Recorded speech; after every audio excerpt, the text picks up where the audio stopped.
si Palace Press Officer at Communications Undersecretary Claire Castro. Good morning, Yusek! Welcome back! Po. Good morning! Yes, good morning Victoria, good morning Christian, good morning sa lahat ng nakikinig at nanonood sa inyong Ang programa. ganda ng color ni Ma'am. Very colorful ang bungad ni Yusek sa February, di ba? Para Nakaka-brighten. mukhang gising na gising kahit maaga. Maraming salamat, Yusek. Yusek, siguro simulan lang natin, hinga na po namin kayo ng reaksyon po dito. No? Natanggap niyo na po ba yung kopya po nung summons na nilabas po ng Balayan RTC tungkol po dun sa civil case laban po sa inyo ni Congressman Leandro Leviste? Di pa? Si serve yung sheriff o kaya ng process server. Hintayin ko na lang. Apo. And ano pong next step po ang plano po ninyo kapag natanggap niyo na po yung document? Gagawa ng sagot. I will file the answer with the counterclaim. Compulsory counterclaim. Pero anong reaksyon niyo, Ma'am, na yun nga, nag-issue sila ng summons at sabi ay may basehan yung isinampa ni Cong Leviste dahil kayo daw po ay nag-issue or nagbigay ng false and malicious statements sa inyong vlog. No, hindi naman yung sinabi may basihan. Ibig sabihin, natatama lang yung gawa. So, kailangan bigyan ng kailangan lang ipadala yung summons. Hindi pa yung judgment on the merits. Okay. So, kumbaga, talagang process at kailangan, part ng process yung summons. Kaya kailangan nyo rin sumagot. Hindi ako magugulat dyan kasi ginagawa namin yan eh. Diba? Pag kami nagpa-file ng complaint, yan talaga yung hinihintay namin. Order na yung summons ay mapadala sa defendant. So, hindi naman siya nakakagulat. Siguro kasi nga, yun yung buhay ko eh. No, bilang trial lawyer, hindi ako magugulat sa ganyang klaseng order. Kaya sabi ko, hihintayin ko yung sheriff na magdadala sa akin personally ng summons. Pero ma'am, although kayo ay nagbigay na rin ng pahayag regarding dito sa kasong isinampa ni Congressman Leviste, pero may we get again your statement kasi inaakusahan nga po kayo na malisyoso yung naging pahayag nyo sa inyong vlog tungkol dun sa kanyang solar power business. Makailang beses kong inulit yung video na sinasabi nila. Although kasi hindi ko alam kung ano yung mga video sinabi nila eh. 3 kasi yung ginawa ko eh. So, sa 3 ginawa ko, wala akong nakitang malicious na sinabi ko. Kasi matatandaan ko, doon pa rin sa first video pa lang, the first time na nagsalita si Ombudsman Rimulya, sinabi ko pa in the middle ng aking video. You can watch that, Victoria and Christian. Apo. Sabi ko, kung wala namang nilalabag na batas dito, there's nothing to worry about. Yung pa yung sabi ko sa aking mga ka-clear, sabi ko, huwag tayo maging judgmental. So, in-explain ko lang naman doon kung ano yung franchise, paano nagkaroon ng conflict of interest, in general, and as a lawyer, explain mo sa viewers mo, ano ibig sabihin nito, bakit bawal mag-divest. Pero para sabihin na inakusahan ko siya, na nagbenta siya ng kanyang franchise, no, wala tayo sinabi doon. Kasi ang pinanggalingan lang noong aking reaction video, ay si Ombudsman Rimulya, pati yung isang news sa isang TV network. So wala akong kinakatakutan doon. Kumbaga pinaliwanag lang as a lawyer kung ano ang ibig sabihin at kung ano ang implication. So let's leave it to that. Abangan natin ang magiging development niyan kasi nga hindi pa nga natatanggap ni Yusek yung summons. Pero speaking of Congressman Leviste, Yusek, matanong na rin namin po ang reaksyon ng Malacanang dahil nagre-request daw po pala si Congressman Leviste ng 5-month travel authority.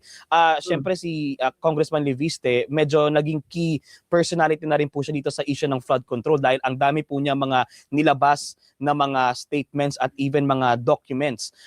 Ano po ang reaksyon niyo dito, ma'am? Magbabakasyon siya 5 months. Ba? So, well, public servant siya. Tama ba yun? Nasa kanya yan. Kung gusto niya magbakasyon ng mahigit 5 months, it's up to him. Hindi naman po namin hindi po hawak ng executive ang Kongreso. So, kung gusto niya magbakasyon, decision niya yun. Wala namang nag-uutos daw ba, ma'am, from the administration na siya ay magbakasyon or tumahimik muna? Yun kasi sinabi niya merong, if I'm not mistaken, merong nagsabi sa kanya from the administration parang to take a break muna. Parang hindi yan ang pagkakadinig ko, Victoria. Ang nadinig ko sa news, sinabi daw ng kanyang ina. Ba? Tama ba ako, Christian? Parang pagkakadinig ko, yun ang sabi ng kanyang ina. So, wala siyang personal knowledge. So definitely we will deny. Mm-mm. At hindi yan totoo. Dahil kung yan talaga ang gusto ng administration, di ba dapat noon pa? Mm-mm. Nung At kasagsagan pa. saka sinabi niya, de facto martial law tayo eh. Bakit siya pakikiusapan? Mhm. Diba? Ito ma'am, So, sabi niya, Nasa personal knowledge dun. opo. Ito ma'am, ang sabi niya, I asked for the travel authority upon the request of representatives of the administration who asked that May I go kasunod yan. abroad. May kasunod pa yan. Okay, he added that the request was made to his mother. At yan daw yung nasabi ng kanyang ina. Parang kumbaga ay parang ipinarating sa kanya through his mother, Senator Loren Legarda. Pero That's why. He has no personal knowledge to talk about that. So, ang mangyayari niyan, ang tatanungin dyan, si Senator Loren. Diba? Paano ko sabihin kung hindi totoo? O di ang sabihin naman niya, nanay niya hindi nagsasabi ng totoo. I guess, So, yung mga gitong klase mga salita, ito nga sabi ko nakakatawa at sayang yung oras namin para siya ay tugunan. So, it's up to him to prove that, pero on our part, hindi yan totoo. And ma'am, lipat kami ma'am, samantalahin na rin namin. Kasi tomorrow, magsisimula naman yung impeachment process or hearing sa Committee on Justice ng House of Representatives. Your reaction again ma'am on this? At ang Pangulo po ba ay magmo-monitor? Tingin ko, sa aking palagay, ang Pangulo, uunahin muna magtrabaho kaysa mag-monitor dyan. Kasi alam niya sa sarili niya at sinabi niya naman din sa akin na wala siyang nagawang impeachable offense. At alam niya ang proseso, so uunahin niya magtrabaho muna. Yun naman ang Pangulo, unahin ang trabaho. At ang Malacanang ma'am, hindi naman worried dito sa impeachment complaint laban sa Pangulo? Hindi worried on a part, on the way, and dahil sa reason, on the basis na alam ng Pangulo na wala siyang ginawang mali. At marami naman din, ako personally, monitor ko, yung mga sinasabi ng mga ilang legal luminaries, ilang legal experts, may constitutionalist pa, na nagsasabing mahina ang mga kasong isasampa or rather isinampa sa kaso sa impeachment complaint dahil walang basihan ito, kundi puro dyaryo, puro espekulasyon. So, ang mga mambabatas ba, hindi naman siguro sila ganun kababaw dahil mag-iisip din sila, mag-a-analyze din sila, hindi para pa sarili, kundi para sa bayan.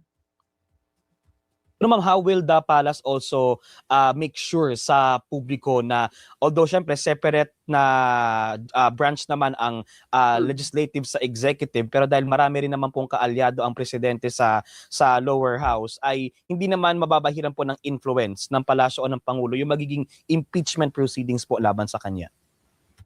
Nung parami sinasabi, makailang impeachment na yung pinag-uusapan natin, nauna pa yung kay VP Sara, di siya nagawa ng anumang impluensya. So we can expect the same. Ma'am, yesterday, meron pong motorcade sina former Representative Mike Defensor calling for the resignation of President Bongbong Marcos. Although nag-issue na rin kayo ng statement, ma'am, pero may we get you on the record on this. Anong reaction po ng pamahalaan? Bakit sila nagmo-motorcade? Kumakalaban sila sa korupsyon? Tama? Hindi ba yun napaka-ipokrito on their part? Alam naman nila nung nakaraang administrasyon, umamin na yung kanilang puon, yung kanilang iniidolo na si dating Pangulong Duterte.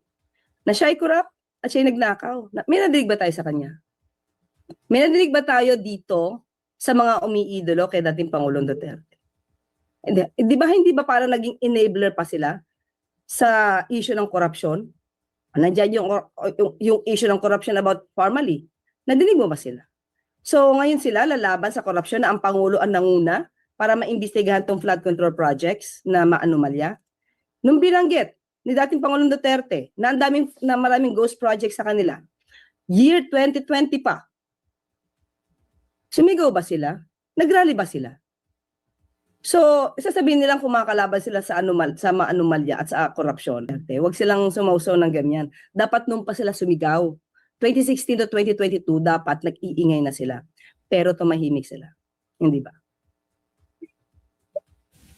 Oo, mukhang marami pa rin mga kumukontra rin talaga kay Pangulong BBM, ma'am. Pero doon naman po sa matter of impeachment na desisyon ng Supreme Court, ma'am. Although sinabi niyo na respect we should respect. Pero would you agree as a lawyer sa ibang mga nagsasabi na nagkaroon ng judicial overreach ang Supreme Court dito sa desisyon nila sa impeachment case ni VP Sara?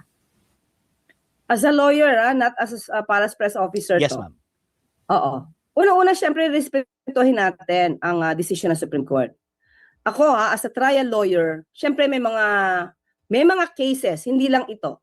May mga cases na tayo na, bakit naging ganun yung decision ng Supreme Court? 'Di ba? Pero, may mga pagkakataon din naman. Matapos ang ilang taon, yung dating naging decision ng Supreme Court, inaabandon na nila at nagkakaroon ng bagong jurisprudence. So, ganun lang yun eh. Kung tayo ngayon ay tumututol, wala tayong magagawa dyan kasi yan ang naging decision ng Supreme Court. Kung may judicial overreach dahil napakialaman di umano ang mga rules ng na dati pang pinapatupad ng House of Representatives, can be, yes, yan ang pananaw ng iba, maraming constitutionalists, maraming legal luminaries na nagsasabi, yes, may judicial overreach. But at the end, wala tayong magagawa dyan kundi patupad kung ano ang sinasabi sa Supreme Court dahil yan yung jurisprudence ngayon. Dahil pagka hindi niyan sinunod, mangyayari niyan lahat na naman na maaaring maging ma-impeach, tatakbo pa rin sa Supreme Court. At sasabihin na it violates yung jurisprudence. So, wala. Siguro, time will come kung darating man yung panahon. Kaya lang, sabi naman ng House, babaguhin nila yung rules nila based sa Supreme Court. So, there will be no more question in the future pag gano'n. And again, yan ay sagot ni Yusek as a lawyer. Unless pala, yes, as a lawyer. Unless, panukala ni Senator SP Tito ay baguhin yung konstitusyon regarding the impeachment. So, most probably, kung ito ay mangyayari, baka detalyihin na nila kung ano yung rules dyan para wala ng gray area at there's no more room for interpretation. Apo. And speaking of Chacha, Yes. Yusek, pinalutang po ulit nga yung usapin ng makakailangan po i-amend ang ating constitution. Ang Malacanang po ba, napag-uusapan po ba ulit sa Malacanang ang usapin po ng Chacha at ano po ang posisyon ng Pangulo tungkol po sa charter change? Yung huli kasi namin pag-uusap, alam mo yan, Christian, with the economic team. So talagang hindi na pag-uusapan yan. Ang gusto ng Pangulo, nung nagkaroon ng meeting, let's move forward. 'Di ba? Yung mga usapin ng flood control projects, hayaan na natin to sa mga investigating bodies. Hayaan na natin sa Sandigan Bayan at Korte ito umandar. Pero on the part of the executive, mag-move forward ang executive para sa pagtatrabaho, programa at para sa ekonomiya. So tuloy-tuloy na kami. Tuloy-tuloy na ang Pangulo sa para maiangat yung ekonomiya. Pero Masyado na-apektuhan ang ekonomiya ng mga usapin ng flood control projects. So, on his part, he has done everything. So, hayaan na natin ang korte dyan, hayaan na natin ang investigating bodies magpatuloy ng pag-iimbestiga. On the Chacha, ma'am, sabi rin ni SP Soto, possible na aside from yung impeachment, kaklarify nila, baka may magalaw na rin na economic provisions kasi matagal na rin naman pinag-uusapan yan. So will that help, ma'am, considering na priority ng Pangulo, yung economy nga?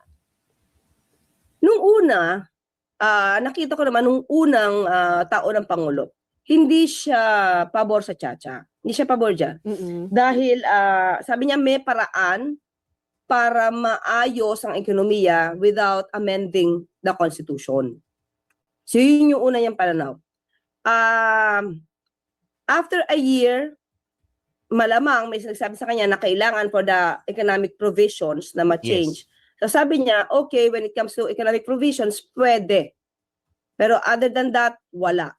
So ngayon, wala akong alam kung meron siyang pagbabago sa kanyang pwedeng ideya, no? O pwedeng kanyang i-suggest kung magkakaroon ng constitutional change.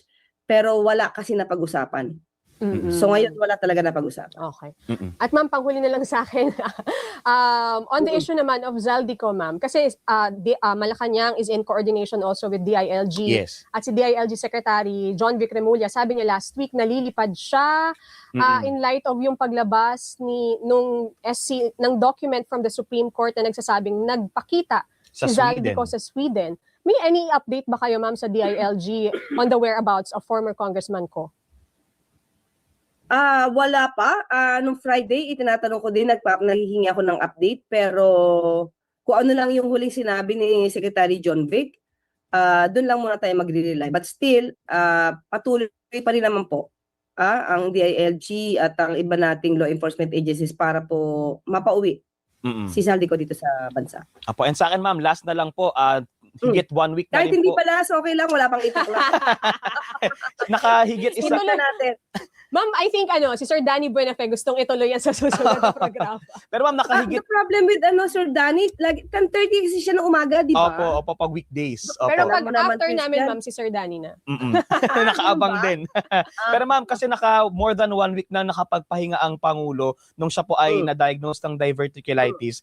Coming this week, can we expect him ba na lalabas na po ng palace for outside Malacanang activities? Tingnan natin na, Christian, kasi wala pa sa akin yung schedule kung saan Apo. kung saan yung kung lalabas ba siya. So, siguro mamaya or by tomorrow. Oh yeah, siguro by mamaya, Apo. in the afternoon. Apo. I can say baka malaman ko na yung mga schedule. And based po sa mga na ipaparating po na info sa inyo, kamusta po ang observation so far po ng kanyang medical team? Is he talagang getting better ng mas better po? Oo, kasi nung Friday na nag-usap kami, ang dami niya nang sinabi na dapat ito gawin, ito dapat ganyan. So, nag-joke na siya, off-cam, so wala namang problema. Wala siyang problema. Okay po. Yusek, maraming salamat po. Thank you so much. I know you have Okay, time, good pero thank you po. Victoria and Opo. Christian. See you Maraming tomorrow, salamat. ma'am. Salamat po. Happy Sunday po. Si Undersecretary Claire Castro,